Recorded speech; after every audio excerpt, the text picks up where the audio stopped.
El jutjat de primera instància número 2 de Sabadell, que instrueix el cas de la mort d'Helena Jubany, ha ordenat noves proves per esclarir la mort de la jove bibliotecària.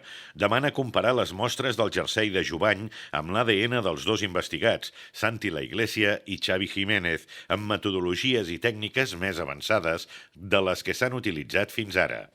Ho sol·licita a l'Institut de Ciències Forenses de la Universitat de Santiago de Compostela amb l'objectiu que la seqüència d'ADN de les mostres del jersei de l'Helena sigui més àmplia i afinada.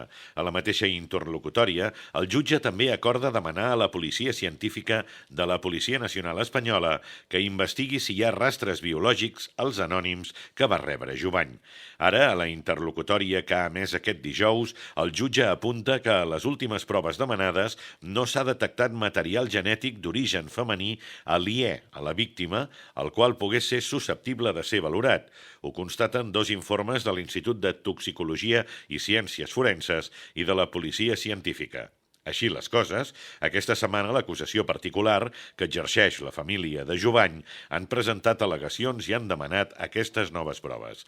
En paral·lel a la família de l'Helena, també estan molt pendents del cas els familiars i amics de la manresana Montse Careta, empresonada pel crim després d'una instrucció plena d'irregularitats i que es va suïcidar al maig de 2002 a la presó de Bat-ras, on complia presó preventiva, deixant una nota que defensava la seva innocència. Era la parella de Santi La Iglesia.